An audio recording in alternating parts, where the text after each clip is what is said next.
Dernièrement, j'ai entendu une histoire qui est vraiment touchante et je voulais vraiment la partager avec vous, les jeunes et les adultes. Cette histoire, beaucoup d'entre nous la connaissent, c'est celle d'Ali Bana. Ali était beau et il était toujours dans nos cœurs. Il avait l'argent grâce à un commerce florissant. Il aimait profiter de la vie et il en profitait. Il roulait dans les plus gros bolides, portait les plus beaux vêtements et voyageait dans les plus belles contrées du monde. Ali avait tout ce dont un jeune de notre époque rêverait d'avoir. Tout, enfin presque. Alors qu'Ali jouissait de plaisirs mondains, il apprend subitement qu'il a atteint un cancer et qu'il ne reste plus que quelques mois à vivre. Ali ne prend pas ce cancer comme un fléau ou une catastrophe, mais comme un cadeau d'Allah. Pourquoi un cadeau? Laissons-le lui-même nous expliquer pourquoi. Sallallahu alayhi wa sallam nous dit que la situation du véritable croyant est à la fois très belle et surprenante. Surprenante, car lorsqu'un bien le touche, il remercie son Seigneur, et quand un mal le touche, il patiente et attend la rétribution d'Allah.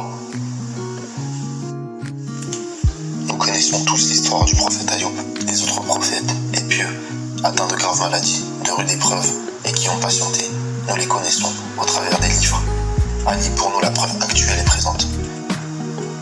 Ali devait vivre quelques mois, et il a alors décidé de tout quitter, ses richesses, son confort, et de se focaliser sur l'essentiel, aider les autres, apporter le bien, revenir à Allah, l'évoquer, l'invoquer, l'adorer au plus profond de son cœur.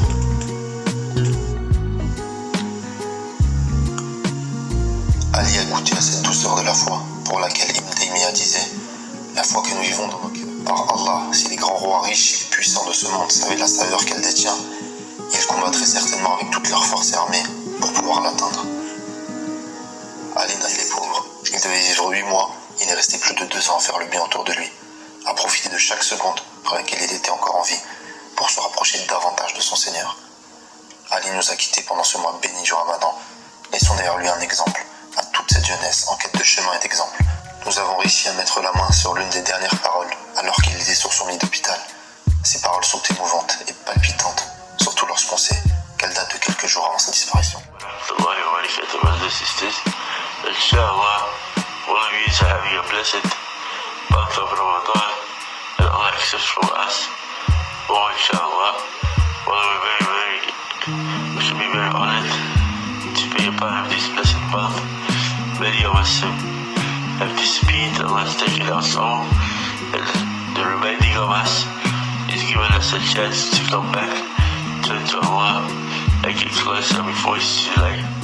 On dit souvent que l'exemple de ce bas monde est à l'image de l'ombre, impossible à attraper, et lorsqu'on lui tourne le dos, il nous suit. Qu'Allah te fasse miséricorde là où tu es allé, qu'il t'accepte dans son jardin d'Éden, toi, ainsi que tous les musulmans morts dans l'âge de la jeunesse, qu'il fasse de toi un exemple pour cette jeunesse. Toi qui regardes cette vidéo, ta plus grande richesse, c'est les secondes de ta vie. Ne retarde pas de repentir. Adopte le changement maintenant. N'attends pas, et comme Ali, comprends que le faux bonheur de ce monde est éphémère.